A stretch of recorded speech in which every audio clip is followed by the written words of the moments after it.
네, 저는 신종환 형제입니다. 늘 수요 집회 때마다 그리고 늘 예배 때마다 기도를 해주시지만 특별히 오늘 또 제가 또 이 자리에 또 이렇게 서게 되니까 또 말씀을 전하는 형제를 위해서 또 기도해 주시는 그 기도들이 저에겐 또 되게 많이 감사가 되는 것 같습니다. 그러면서 이제 좀 많이 제가 미성숙하기도 하고 또 많이 어, 미숙한 부분들이 많이 있지만 그래도 좀 용기도 나게 되고 또 그런 부분들이 있는 것 같습니다. 또 제가 그렇기 때문에 또 이 시간들이 저에게 주어진 것에 대해서 되게 감사하게 되는 것 같습니다. 사실 제가 교회에 이제 더해져서 청년 시절을 그렇게 오래 보내지를 못했어요. 그래가지고 사실 이런 전도여행, 사도행전의 전반적인 전도여행과 이런 흐름들, 그리고 그 가운데에서 이제 바울이 서신서를 기록했던 부분들, 이런 부분들에 대해서 따로 공부를 이렇게 깊게 제가 안 한 거죠. 그렇게 해보지를 못했었어요. 그랬는데 이번 일을 통해서 좀 그 부분들을 좀 살펴볼 수 있어서 우선은 또 이런 저에게 좀 개인적으로 좀 유익이 많이 됐던 것에 대해서 되게 감사하고 네, 그런 부분이 있습니다. 오늘 저와 함께 살펴보실 내용은 사도행전 20장입니다. 바울의 3차 전도 여행 중반부부터 이제 마무리하기 위해서 이제 예루살렘으로 돌아가기 전에 이제 밀레도에서 배를 타기 직전까지의 내용을 저와 함께 살펴보실 것 같습니다. 먼저 저희가 함께 2주 전에 사도행전 18장 제2차 전도 여행 중인 사도 바울이 고린도에서 브리스길라와 아굴라 부부를 만나 전도 사역을 또 함께 하다가 또 에베소에서 브리스길라 아굴라 부부를 머물게 하고 또 에베소에서 다시 배를 타고 가이사랴를 지나 안디옥으로 돌아와 2차 전도 여행을 마무리하는 내용과 갈라디아와 부르기아 지역을 다니면서 3차 전도 여행을 시작하는 내용, 또 그리고 이때 에베소에 남아있던 브리스길라 부부가 에베소에서 아볼로를 만나서 요한의 침례만 알고 있던 그 아볼로에게 그리스도의 복음을 더 풀어주게 되고 아볼로가 아가야 지역, 저희에게는 조금 더 친숙한 고린도 지역이 있는 장소인데요. 그쪽에서 이제 복음을 전하고 성도들에게 많은 유익을 주는 내용을 태원 형제님과 함께 살펴보았었습니다. 그리고 또 지난주에는 이제 사도행전 19장을 통해서 3차 전도 여행을 시작한 사도 바울이 에베소에 이르러서 전도하는 내용들을 이제 살펴보면서 순종에 대해서 그리고 또 데메드리오 소동 사건을 살펴보면서 시기나 질투에 대해서 이상일 형제님과 함께 교제하는 시간을 가졌었습니다. 사도행전 20장은 사도 바울의 3차 전도여행 중반부부터 3차 전도여행을 마무리하고 예루살렘으로 돌아오기 위해서 밀레도를 떠나기 전에 이제 에베소 교회 장로들과 이제 헤어지기 전 이제 고별 설교를 하고 좀 어떻게 보면 좀 애틋하기도 한 그런 내용들을 좀 담고 있습니다. 되게 좀 준비하면서 신기했던 건 제가 거주하고 있는 지역이 이제 저쪽 일산의 탄현 쪽 역 근처예요. 거기에 이제 든든한 병원이라고 하는 병원이 하나 있는데 몰랐어요. 근데 거기에 이제 갑자기 얼마 전에 지나면서 이제 대자보가 이렇게 쫙 이렇게 걸려 있더라고요. 대자보가 아니라 현수막이죠, 현수막이 걸려 있는데 거기에 이제 하필이면 사도행전 20장 이제 그 35절 주는 것이 받는 것보다 복이 있습니다 라고 하는 말씀이 기록되어 있었어요. 그래서 이상하게 눈이 가고 좀 마음에 많이 남더라고요. 그래서 요번에 좀 준비하면서도 좀 많이 좀 생각을 하게 되었던 것 같습니다. 사진 한 번만 보여주실 수 있으실까요? 잘 보이실지 모르겠지만 저는 이 3차 전도 여행을 좀 이제 살펴보면서 좀 제가 이제 좀 지역이나 이런 부분들에 대해서 좀 익숙하지가 않기 때문에 좀 가시적인 부분들이 좀 필요하더라고요. 그래서 좀 살펴보게 됐는데, 제가 그렇게 조금 성경을 보고 또 공부를 할 때마다 조금씩 이제 검색을 하면서 살펴보는 게 주로 이제 라이프 성경사전에 이제 검색을 하거나 아니면 그 책도 있어서 집에서는 이제 그 책을 열어서 좀 찾아보긴 하는데, 거기에 나오는 이제 바울의 1차, 2차, 3차 전도 여행에 대한 이제 흐름에 대한 이제 가시적으로 볼 수 있는 지도입니다. 근데 제가 여기 보면서 조금 어려웠던 부분이 있는데요. 1절에 보면 사도 바울이 에베소를 떠나서 마게도냐로 가는 내용이 있어요. 그때 그 마게도냐에는 빌립보 교회가 있고 또 데살로니가 교회가 있고 베레아 지역에 또 교회가 있는데 그러면 이곳들을 어떤 순서로 이동을 했을까 하는 좀 이런 궁금증들이 좀 있었는데 그런 부분들에 대해서 좀 제가 좀 찾아보기에는 조금 봤을 때는 좀 못 찾았었어요. 좀 명확하게는. 그랬는데 여기 이 라이프 성경사전의 지도에는 먼저 데살로니가 쪽을 방문을 하고 그리고 이제 돌아오면서 이제 빌립보를 방문하는 걸로 되어 있는데 근데 또 다른 이제 주석이나 이런 부분들에 있는 지도를 살펴보면 그게 명확하지가 않아서 이렇게 그냥 좀 뭉뚱그려서 이제 이 지역을 갔다가 또 그 다음에 이제 바로 이제 저 에베소가 있는 아가야 지역으로 이동을 했다라고 이렇게 좀 이렇게 뭉뚱그려서 나오더라고요. 다음 사진 한 번만 보여주세요. 네, 이렇게 노란색으로 좀 잘 보이실지 모르겠는데 그렇게 되어 있어가지고 저는 이 부분들이 그렇게 뭐 엄청 중요하다고는 생각이 들지는 않은 것 같아요. 그래서 저는 좀 제가 혼란스럽지만 좀 두 번째 사진을 통해서 좀 더 많이 살펴보게 되었습니다. 네, 네, 사진은 이 정도로 된 것 같습니다. 그러면 먼저 내용을 살펴보시기 전에 사도행전 20장을 저와 함께 교독을 해주시면 감사할 것 같습니다. 제가 먼저 읽겠습니다. 소요가 그침에 바울은 제자들을 불러 권한 후에 작별하고 떠나 마게도냐로 가니라.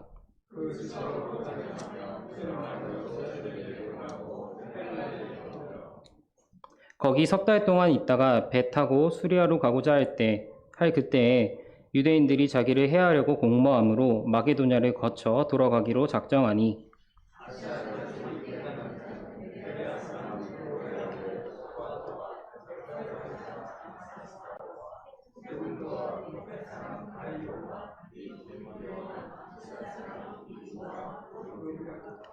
그들은 먼저 가서 드로아에서 우리를 기다리더라.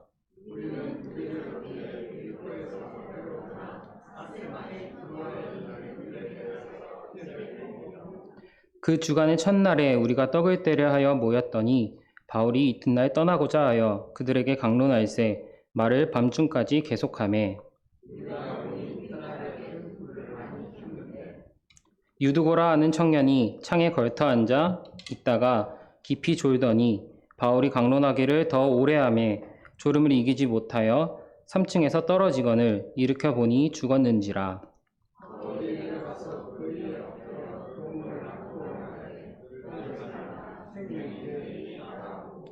올라가 떡을 떼어 먹고 오랫동안 곧 날이 새기까지 이야기하고 떠나니라.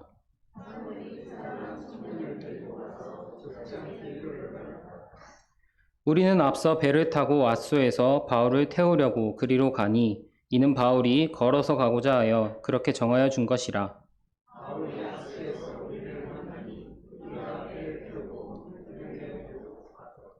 거기서 떠나 이튿날 기호 앞에 오고 그 이튿날 사모에 들르고 또 그 다음 날 밀레도에 이르니라.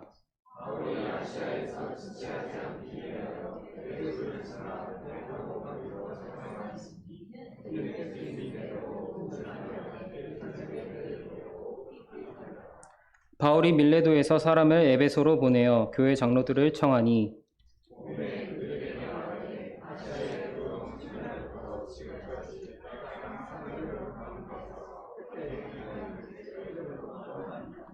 곧 모든 겸손과 눈물이며 유대인의 관계로 말미암아 당한 시험을 참고 주를 섬긴 것과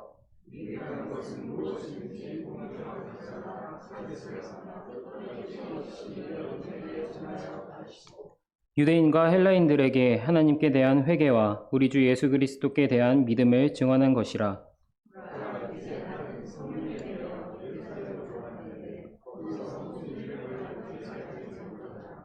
오직 성령이 각 성에서 내게 증언하여 결박과 환난이 나를 기다린다 하시나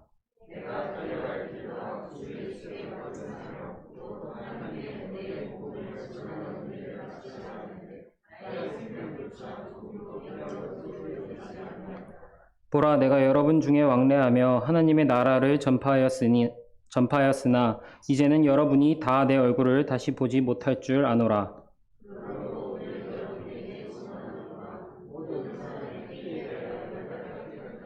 이는 내가 꺼리지 않고 하나님의 뜻을 다 여러분에게 전하였음이라.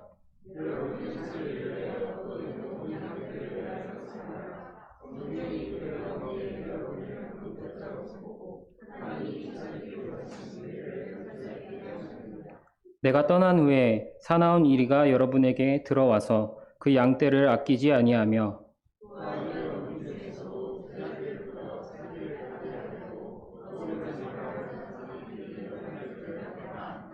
그러므로 여러분이 일깨어 내가 3년이나 밤낮 쉬지 않고 눈물로 각 사람을 훈계하던 것을 기억하라.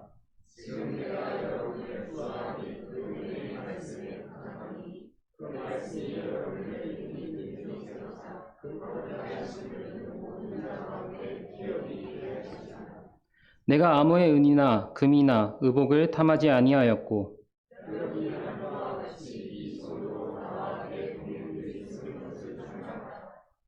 범사에 여러분에게 모본을 보여준 바와 같이 수고하여 약한 사람들을 돕고 또 주 예수께서 친히 말씀하신 바 주는 것이 받는 것보다 복이 있다 하심을 기억하여야 할지니라.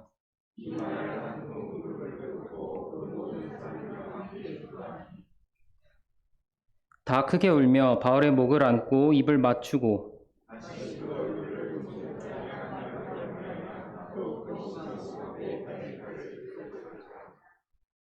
네, 함께 교독해 주셔서 감사합니다. 이제부터 1절부터 사도행전 20장 내용들을 살펴볼 텐데 우선은 1절부터 2절까지의 내용을 살펴보면 데메드리오 소요 사건 이후에 에베소를 떠나서 마게도냐 지역을 통과하며 고린도로 이동하는 바울의 모습을 볼 수 있습니다.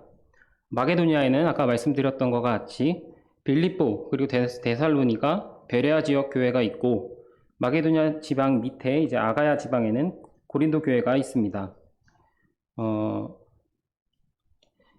2절에 헬라에 이르러라고 나오는데 이 헬라가 고린도 지역을 또 다른 이름으로 헬라스라고 부른다고 또 합니다. 이때 바울은 고린도후서를 쓴 것으로 보여집니다. 정확하게 마게도냐 지역 어느 지역을 다니다가 이제 고린도후서를 작성했는지는 저도 잘 모르겠지만 바울이 이때 고린도후서를 쓴 것은 먼저 사도행전 19장 22절에 에베소에 더 머물게 되었던 기간이 있습니다. 그때 고린도 교회에 대한 소식을 바울이 전해 듣게 되고 고린도 전서를 써서 고린도 교회에 보내게 됩니다. 성도님들께서 잘 아시다시피 고린도 전서는 고린도 교회에 있는 여러 가지 문제들을 좀 심도 있게 다루고 있습니다. 음행 그리고 결혼에 대해서 그리고 또 우상에 대해서 또 예배 질서에 대해서 그리고 또 잘못된 분별 또 및 교회 내에 분열이 있는 부분들에 대해서 사도 바울이 권면하기도 하면서 또 고린도 교회를 심하게 책망하는 내용들도 있습니다. 고린도전서 16장 5절을 제가 한번 읽어 보겠습니다.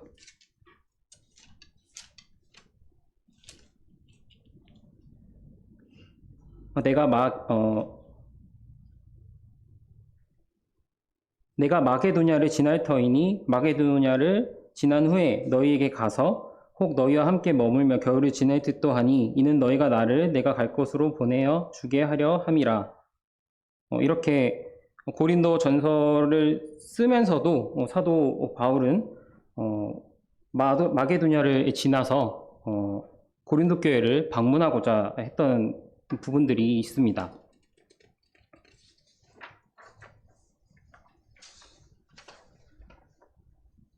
그런 고린도 교회를 방문하면서 이제 사도 바울이 고린도 후서를 써내려 갔던 것 같은데요. 그 때에 사도 바울의 심정을 고린도 후서 2장 3절과 4절을 통해서 어느 정도 좀 짐작을 해볼 수가 있습니다. 제가 읽겠습니다. 내가 이같이 쓴 것은 내가 갈 때에 마땅히 나를 기쁘게 할 자로부터 도리어 근심을 얻을까 염려함이요 또 너희 모두에 대한 나의 기쁨이 너희 모두의 기쁨인 줄 확신함이로라. 내가 마음에 큰 눌림과 걱정이 있어 많은 눈물로 너희에게 썼노니 이는 너희로 큰 근심하게 하려 한 것이 아니요 오직 내가 너희를 향하여 넘치는 사랑이 있음을 너희로 알게 하려 함이라.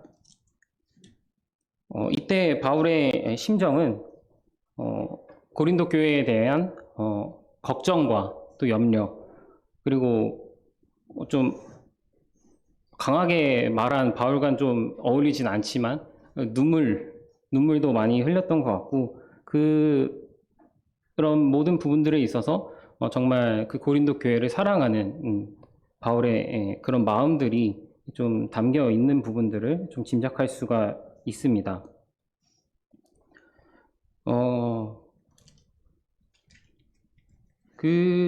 그런 바울이 고린도 후서를 써내려가면서 고린도 전서에서는 정말 많은 책망을 하였는데 5절과 고린도후서 2장의 5절과 10절 사이의 이제 내용을 통해서 살펴보면 그 책망의 대상이 되던 사람들을 용서하고 위로하고 또 그 고린도 교회 성도들이 주님께 배운 사랑으로 그들을 대할 것을 권합니다. 바울이 걱정했던 것은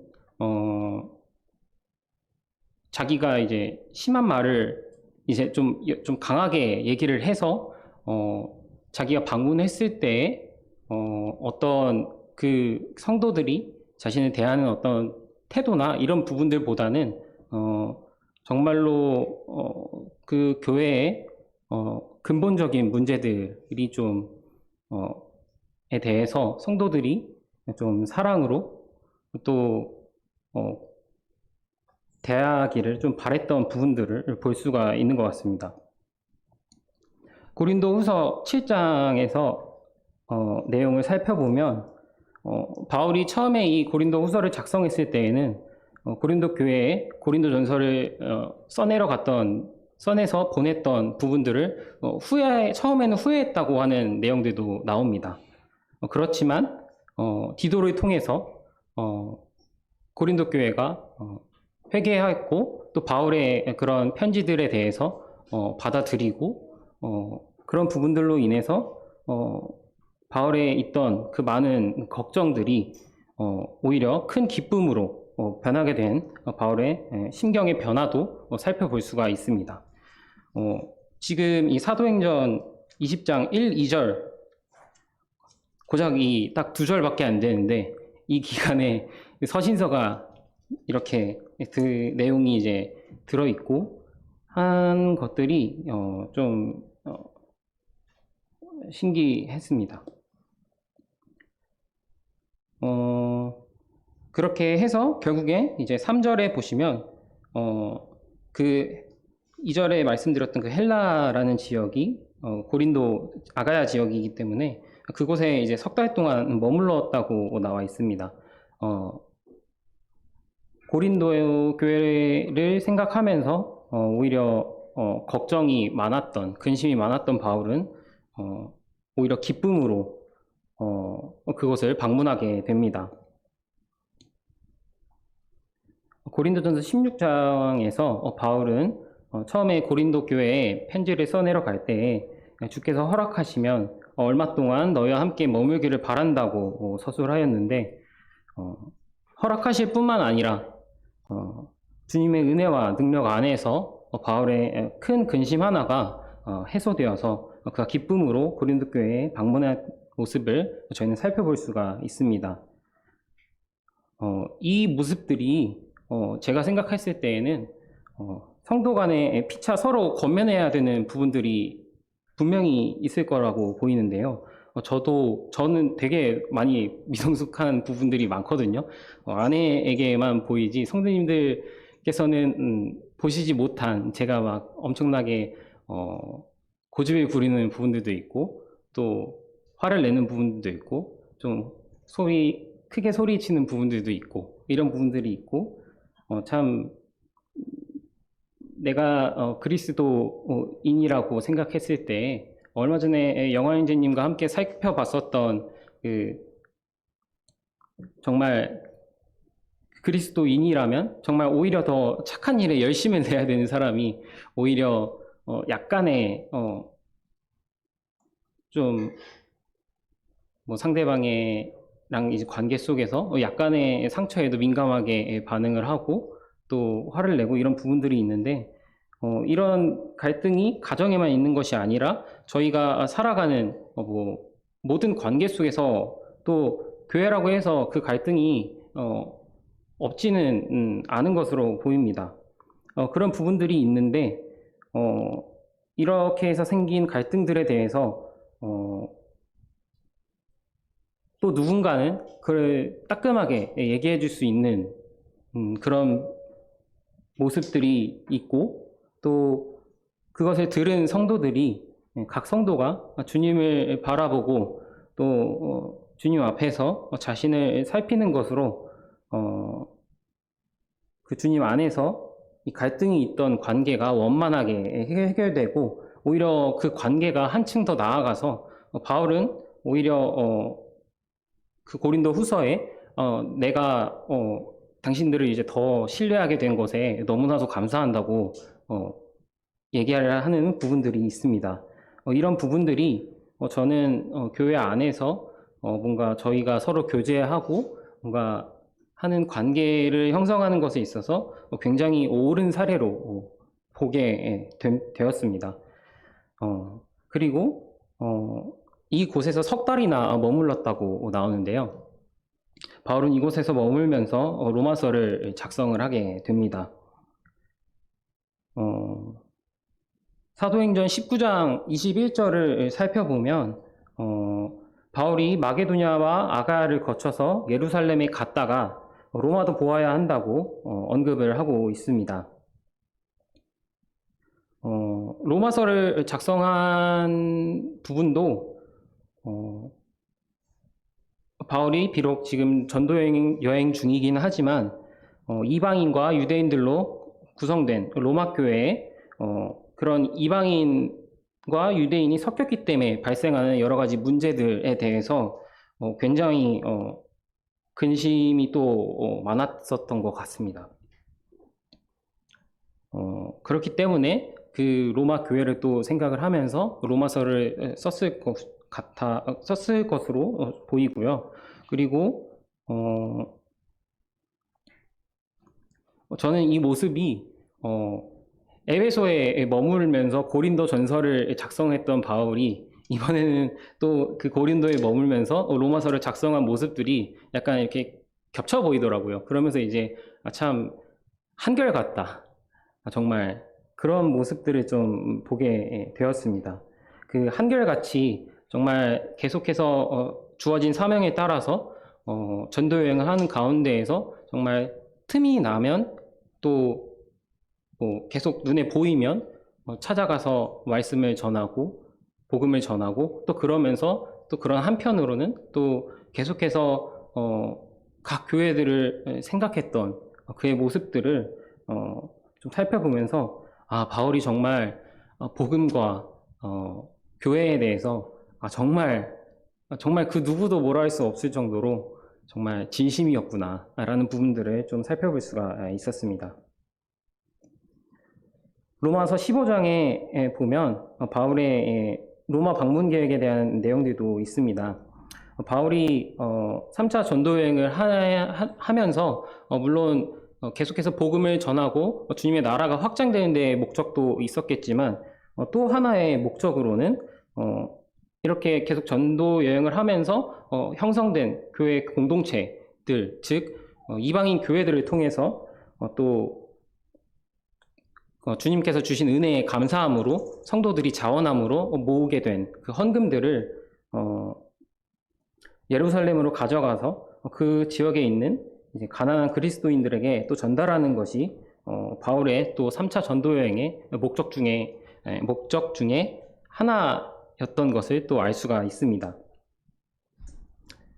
그리고 이 일에 있어서 사도 바울은 굉장히 서두르고자 하는 부분이 있었던 것으로 보여집니다. 그런 내용들이 사도행전 20장 지금부터 살펴볼 내용들에 있어서도 좀 서둘러서 가고자 했던 부분들이 있거든요. 원래 사도 바울은 배를 타고 수리아로 돌아가려고 했습니다. 배를 타고 서둘러서 예루살렘에 헌금을 전달하고 또 계속해서 이제 마음에 또 걱정 중에 하나였던 로마 교회를 빨리 방문하고 싶었을 텐데 아니나 다를까 참 주님의 일을 함에 있어서도 참 여러 가지 참 방해들이 계속 있는 것 같습니다. 그래서 그 일에 차질이 생기게 됩니다. 그렇게 되었을 때 바울은 마게도냐를 거쳐서 돌아가기로 작정했다고 기록이 되어 있습니다. 계획에 차질이 생긴 참에 마게도냐 교회들을 다시 한번 이렇게 재방문하면서 조금 더 이제 헌금을 자원하는 마음으로 이제 하는 헌금들을 조금 더 풍성하게 하고자 하는 의도도 있지 않았을까 하는 부분들을 저는 좀 생각해보게 되었는데요.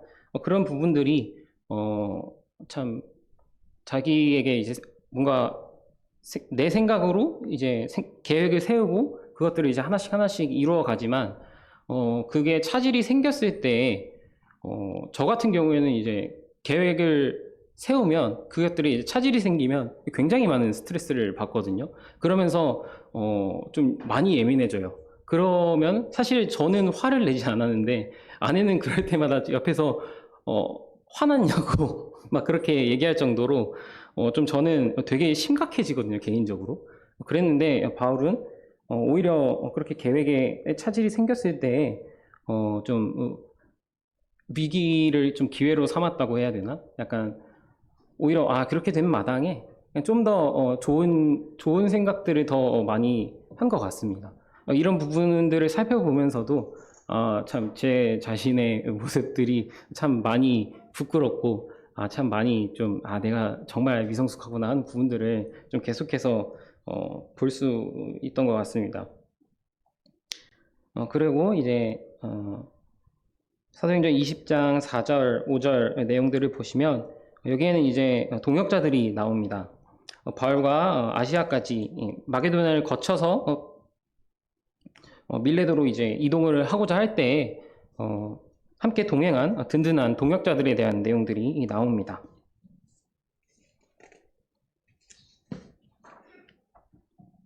이 동역자들은 좀 특징이라고 볼 수 있는 것은 그 마게도냐와 아가야 지역의 교회들을 좀 대표하는 일꾼들이라고 할 수 있을 것 같은 그런 인물들이 이제 동역자로 든든하게 함께 하는 부분들을 볼 수 있습니다. 베레아에서 소바더, 그리고 데살로니가에서 아리스다고 세군도, 그리고 고린도에서 더베 사람 가이오, 그리고 에베소에서 두기고와 드로비모. 사도 바울이 작성한 서신서들을 바라보면 주로 이제 문안하고 이런 내용들로 인해서 자주 언급되는 인물들입니다. 사도 바울이 이렇게 뭔가 이렇게 동역하는 든든한 동역자들로 인해서 참 이 3차 전도여행을 마무리하고 다시 돌아가고자 할 때 참 감회가 새롭지 않았을까. 왜냐면 자기가 이제 1, 2차 선교 여행을 통해서 이제 막문을 하면서 이제 복음을 전하고 그 자기는 이제 전했을 뿐인데 하나님께서 이제 물을 주시고 자라게 하시고 열매 맺게 하셔서 주님 안에서 이제 하나가 된 그런 사랑스러운 성도가 또 내가 이제 달려가는 일에 있어서 자원해서 이렇게 함께 해주는 일이 참 얼마나 든든하고 그랬을까 하는 부분들을 좀 생각을 해보게 되었습니다. 또 그들이 함께 한 부분들에 있어서 또 한편으로는 각 그 지역 교회들을 좀 대표하는 인물들이라고 했잖아요. 그래서 그 모금한 헌금들에 대해서 좀 정직하게 다루어지기도 진다는 부분들이 좀 공증적인 측면들도 있었을 것 같습니다. 그렇게 해서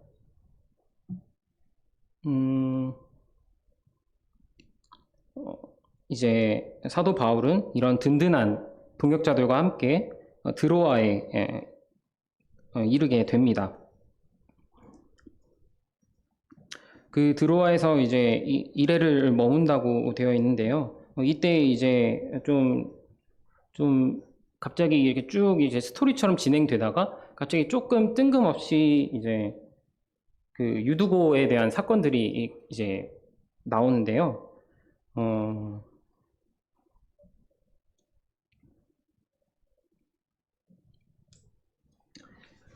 그 내용이 사도행전 20장 7절에서 12절 내용을 통해서 볼 수가 있습니다. 여기에서 좀 보면서 인상 깊었던 것은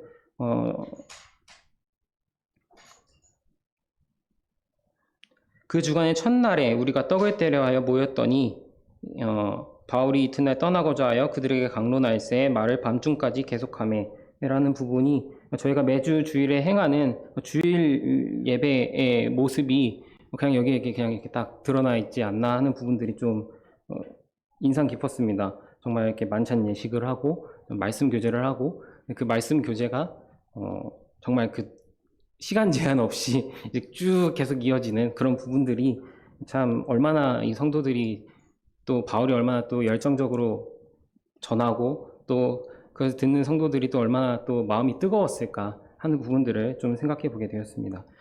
이제 이 유두고라는 이때 이제 유두고라는 청년이 이제 3층에서 떨어져서 죽는 사건이 발생하게 되는데 먼저 이 부분을 봤을 때 말씀을 들으면서 존다고 하는 부분들이 조금 처음엔 그렇게 생각이 됐다가 근데 역시 요번에 캠프 때 그 형제회에서 이제 프로그램들이 있었어요. 거기에서 이제 한 형제님께서 진행해 주시던 부분을 해서 내가 어떻게 좀 더 성령을 쫓아 행동할 수 있을까 하는 부분들에 대해서 이게 교제를 했을 때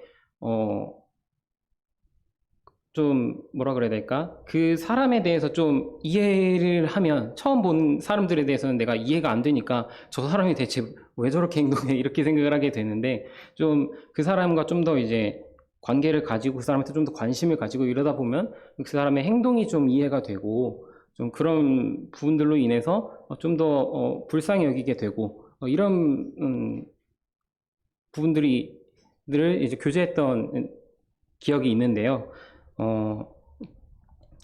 그런 차원에서 잘 아시겠지만 저와 함께 유두고에 대한 배경을 좀 살펴보고자 합니다. 유두고라는 이름은 운이 좋은 행운이라는 뜻이라고 합니다. 이 이름은 주로 노예들과 종들에게서 찾아볼 수 있었던 이름이라고 하는데요. 이 인물에 대해서는 여기 기록된 거 이외에 좀 다른 내용들에 대해서는 저는 찾아볼 수가 없었는데 어쨌든 간에 이 유두고라는 청년이 늦게까지 계속되는 말씀 교제 도중에 좀 피곤함과 졸음이 있었던 것으로 보입니다. 약간 제가 요즘 이러거든요.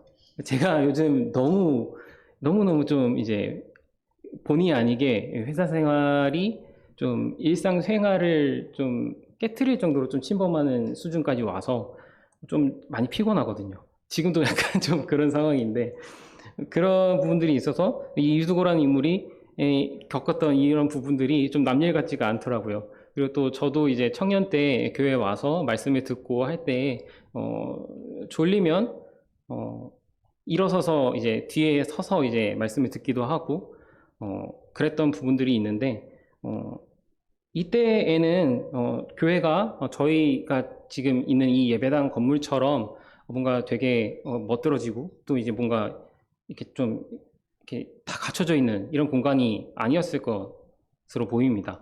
그래서 촛불이나 이제 등불 같은 걸로 이제 불을 켜고 그 밤늦게까지 이제 했을 텐데, 이 사람이 이제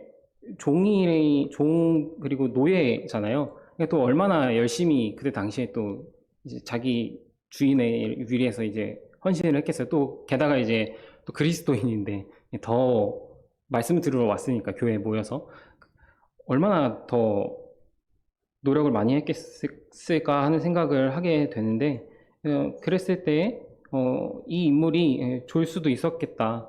그렇지만 이 인물이 좀 대단하게 보였던 점은 그냥 좋을 수도 있었을 텐데, 굳이 그 창문에 걸터 앉았다라는 건 이 뭔가 열기가 있으면 좀 저희가 히터를 트고 이러면 좀 더 덥고 이러면 이제 좀 졸음이 더 찾아오잖아요. 겨울이나 이럴 때. 그래서 아마 이 유두고라는 청년도 그러지 않았을까.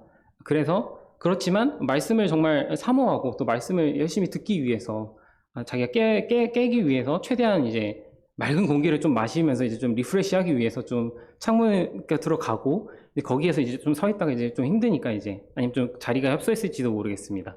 근데 거기 이제 걸터 앉아서 있었는데 이제 이 사람의 의지로도 안 되는 이 졸음이 이 문제가 돼서 이 청년이 이제 떨어져서 정말 죽었다라고 기록이 되어 있거든요. 그랬는데 이 죽은 유두고라는 청년에게 바울이 내려가서 이제 엎드리고 그에게 생명이 있다 하고 그를 살리는 부분들이 있습니다. 이 부분들은 사도행전을 통해서 저희가 살펴볼 수 있는 사도 바울이 행한 여러 가지 이적들 중에 하나인데요. 저희가 아시다시피 성도님께서 아시다시피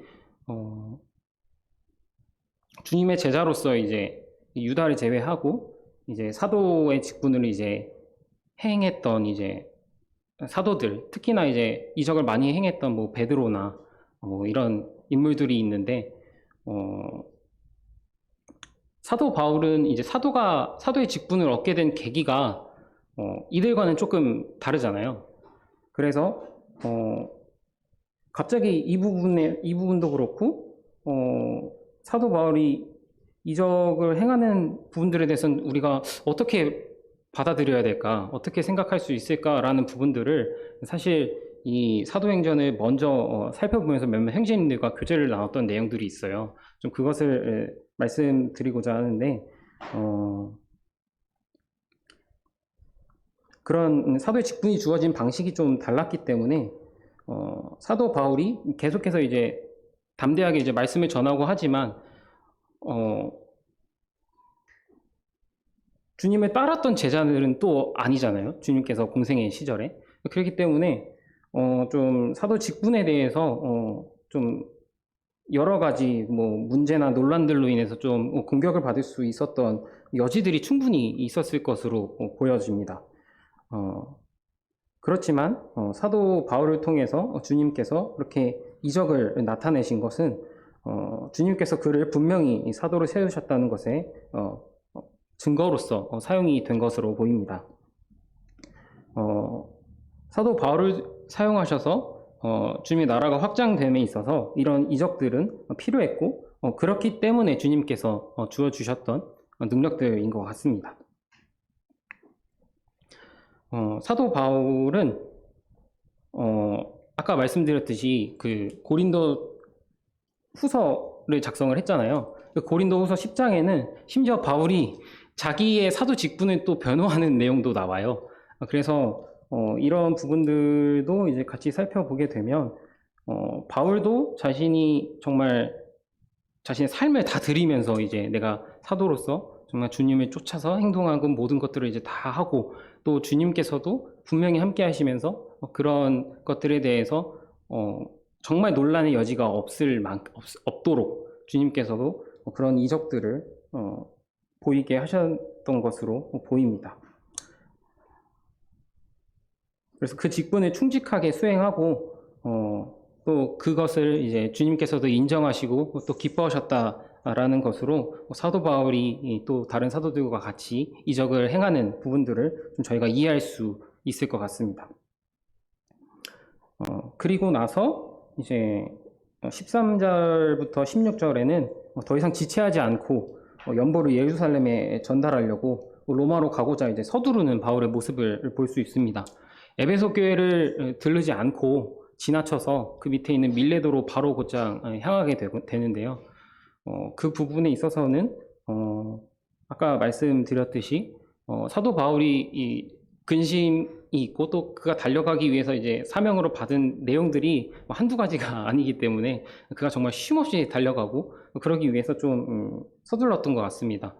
이유는 잘 알지 못하지만 오순절 전에 예루살렘에 도착하고자 했던 그런 기록들도 보게 되면 부단히 좀 그리고 또 성실하고 좀 정직하게 계속해서 목표로 주님 안에서 목표를 세우고 그 목표를 향해서 나아갔던 바울의 모습을 볼 수 있습니다. 그리고 이제 사도행전 20장 17절부터 38절 내용은 사도 바울이 에베소 장로들을 그 밀레도에서 불러 모으고 거기서 이제 고별 설교를 하는 내용입니다. 저는 이 부분을 좀 살펴보면서 저는 암송을 못했어요. 근데 이제 성령님께서 이번에 암송을 하셨던 요한복음 16장 그리고 17장 그 예수님께서 기도하셨던 부분들이 좀 같이 좀 이렇게 겹쳐서 보이더라고요. 그 부분들이 많이 닮아 있는 것 같았어요. 예수님께서 잡히시기 전에 제자들에게 말씀하시고 또 기도하셨던 것처럼 또 바울이 에베소 장로들을 모아서 고별 설교를 하고 함께 기도하는 장면들이 저에게는 좀 그렇게 보여졌어요. 사도 바울이 이제 성령에 매여서 이제 내가 가는데 이제 많은 결박과 환난이 기다린다고 자기가 이제 고백을 하는 부분이 있는데 그런 부분들이 예수님께서 이제 십자가 사역을 지시기 전에 이제 그 모습과 좀 이렇게 좀 비슷해 보이고 또 얼굴을 다시 보지 못할 줄 아노라 라는 부분도 주님께서 너희가 조금 있으면 나를 보지 못할 것이다 라고 말씀하셨던 부분들과도 이렇게 좀 겹쳐져서 보이더라고요.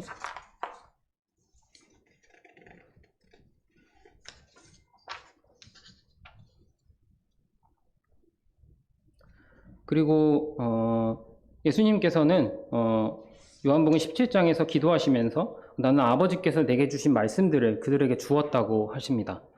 근데 여기에서 사도 바울은 내가 모든 사람의 피에 대해서 깨끗하다. 그렇게 말할 수 있는 건 내가 꺼리지 않고 하나님의 뜻을 다 여러분에게 전했다. 나는 정말로 다 전했다. 라는 내용들이 있거든요. 그리고 또 여러분이 아는 것 같이 이 손으로 나와 내 동행들이 쓰는 것을 충당하여 범사에 여러분에게 모본을 보여준 바와 같이 수고하여 악한 사람들을 돕고 이 부분은 또 아버지께서 나를 세상에 보내신 것 같이 나도 그들을 세상에 보내었고 또 그들을 위하여 내가 나를 거룩하게 하오니 이는 그들도 진리로 거룩함을 얻게 하려 함이니이다. 이런 말씀들이 저는 이렇게 좀 이제 흡사해 보이더라고요. 그러면서 이제 사도 바울이 서신서에 그런 얘기들을 많이 하거든요. 고린도전서 4장 16절 그리고 고린도전서 11장 1절 빌립보서 3장 17절에도 보면 너희는 나를 본받으라. 내가 그리스도로 본받는 자가 된 것 같이 너희는 나를 본받으라 라고 얘기를 하거든요. 이렇게 말할 수 있다는 게 참 아까도 말씀드렸듯이 정말 계속해서 이제 쉼없이 달려나간 바울의 모습들을 좀 이렇게 좀 이렇게 뭔가 언행일치라고 해야 되나요? 그런 부분들이 있습니다. 이렇게 행동하는 것에 있어서 또 사도 바울은 자기가 말씀을 많이 이제 풀고 또 이런다고 해서 뭔가 좀 자기 자신이 높아지거나 교만해지거나 이랬던 것이 아니라 여기 나와 있는 대로 시험을 참고 주를 섬긴 것과 유익하게 하기 위해 무엇이든지 꺼리낌 없이 전하였다. 이것을 모든 겸손과 눈물로 행했다라고 이야기를 하거든요. 이 부분들을 보면서 바울이 진짜 얼마나 성도들에게 대해서 깊은 사랑을 가졌는지, 또 그랬기 때문에 성도들에게 또 때로는 되게 더 강하게, 또 때로는 되게 날카롭게 말을 해야만 했던, 참 그가 참 얼마나 그런 말들을 할 때 참 많이 깊이 고민하고 또 얼마나 참 많은 눈물을 흘렸는지 좀 알 수 있었습니다.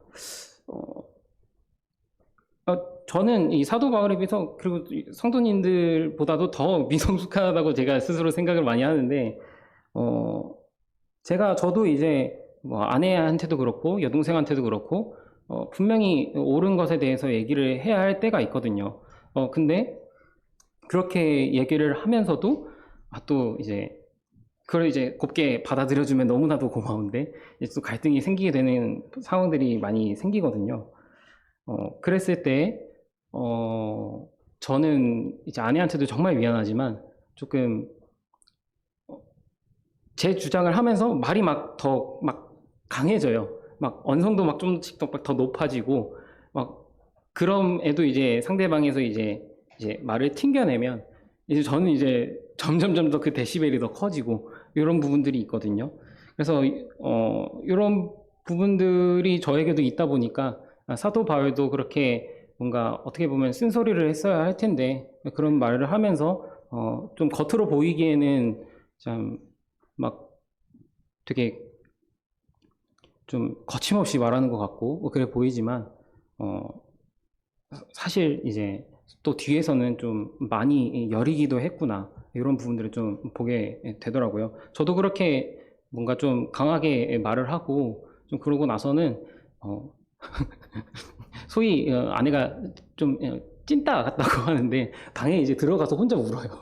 그리고 혼자 불 다 꺼놓고 이렇게 가만히 있어요. 그럴 정도로 저도 좀 많이 여린 부분들이 있어서 이런 부분들이 좀 더 물론 저는 더 미성숙하지만 좀 어느 정도는 좀 공감이 갔던 내용이 있습니다.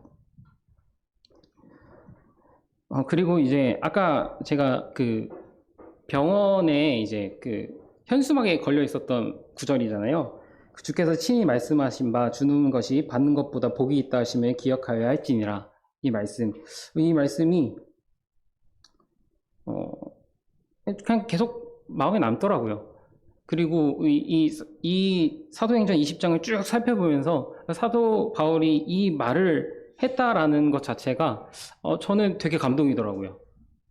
그리고 본인이 또 그렇게 했고, 근데 이제 이게 주께서 친히 말씀하신 바라고 되어 있잖아요. 그래서 저는 이제 또 열심히 이제 사복음서를 이제 막 찾아봤죠. 열심히 찾아봤는데 안 나와요. 안 나와요. 그래가지고 찾을 수가 없는 거예요. 그래가지고 뭐지? 하면서 이제 좀 혼란스러웠었거든요. 그래가지고 이제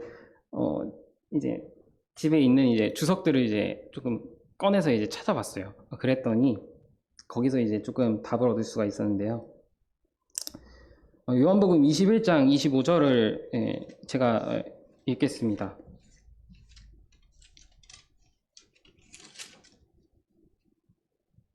예수께서 행하신 일이 이 외에도 많으니 만일 낱낱이 기록된다면 이 세상이라도 이 기록된 책을 두기에 부족할 줄을 아노라. 사실 사복음서가 되게 어떤 면에 있어서는 되게 상세하고 또 자세하게 쓰여져 있다라고 생각을 하지만 예수님께서 공생의 기간에 하셨던 모든 것을 담기에는 참 이 사람의 말과 또 그 말도 담기 힘든데 그 말을 또 종이에 쓰려고 그러면 이 유한한 종이와 뭐 이런 잉크나 이런 것들로 쓰기에는 부족했던 것 같아요. 그렇지만 분명하게 주님께서 이걸 말씀하셨고 또 그러한 내용들이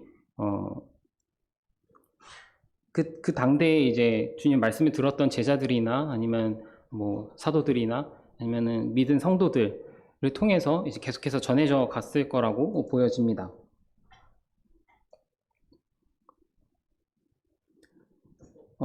그러면서 이 주는 것에 대해서는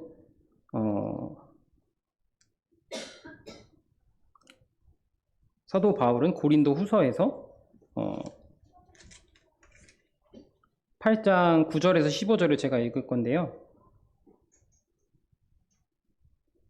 그런즉 너희의 자유가 믿음이 약한 자들에게 걸려 넘어지게 하는 것이 되지 않도록 조심하라. 죄송해요. 제가 전설을 읽고 있네요. 우리 주 예수 그리스도의 은혜를 너희가 알거니와 부요하신 이로써 너희를 위하여 가난하게 되심은 그의 가난함으로 말미암아 너희를 부요하게 하려 하심이라. 이 일에 관하여 나의 뜻을 알리노니 이 일은 너희에게 유익함이라. 너희가 1년 전에 행하기를 먼저 시작할 뿐 아니라 원하기도 하였은즉. 이렇게 해서 이는 다른 사람들을 평안하게 하고 너희는 곤고하게 하려는 것이 아니요 균등하게 하려 함이니 이제 너희의 넉넉한 것으로 그들의 부족한 것을 보충함은 후에 그들의 넉넉한 것으로 너희의 부족한 것을 보충하여 균등하게 하려 함이라. 기록된 것 같이 많이 거둔 자도 남지 아니하였고 적게 거둔 자도 모자라지 아니하였느니라.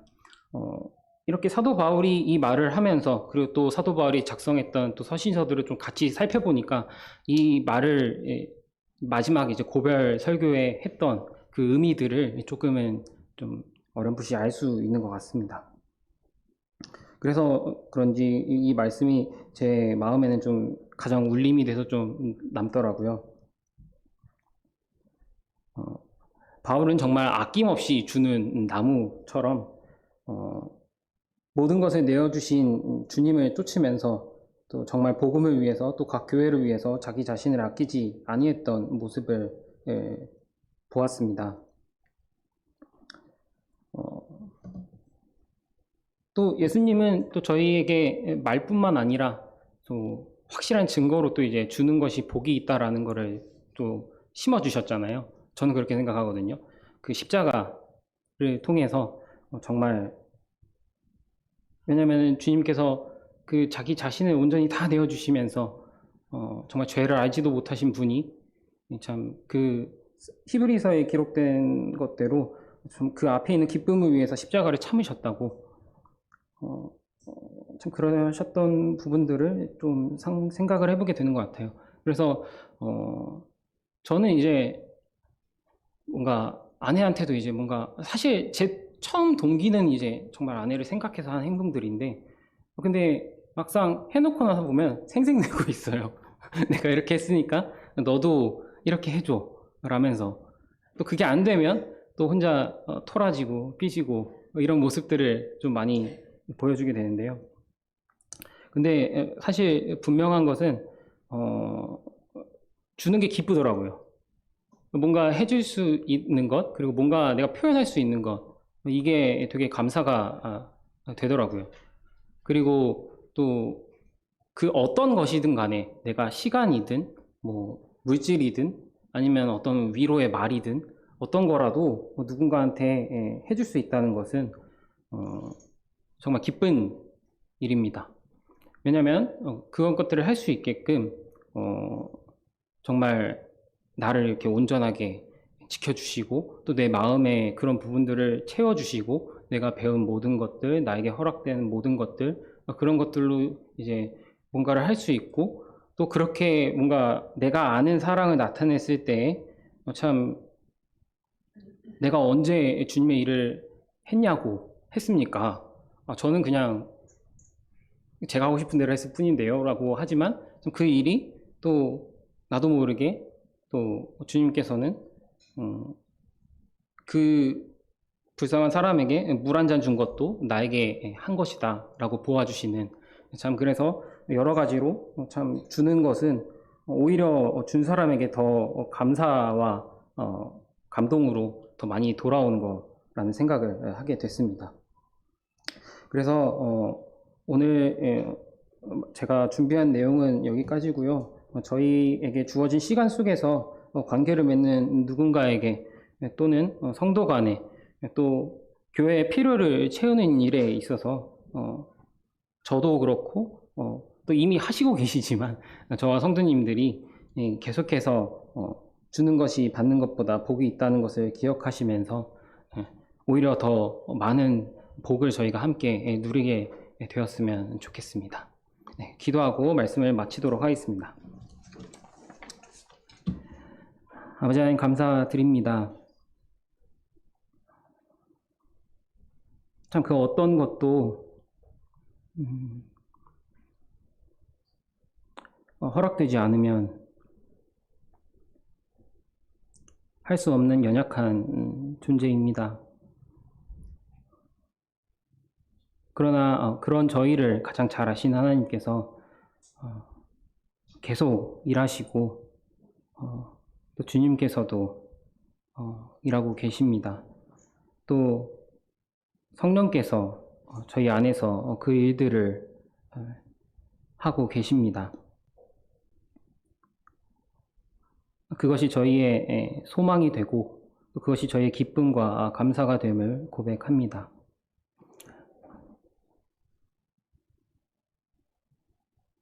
저희가 큰 일을 뭔가 거창한 일을 하는 것에 있어서 생각하기보다 당장에 내가 할 수 있는 것들을 생각해보고 그런 작은 일들, 작다고 여겨지는 그런 일들부터 참 저희 모두가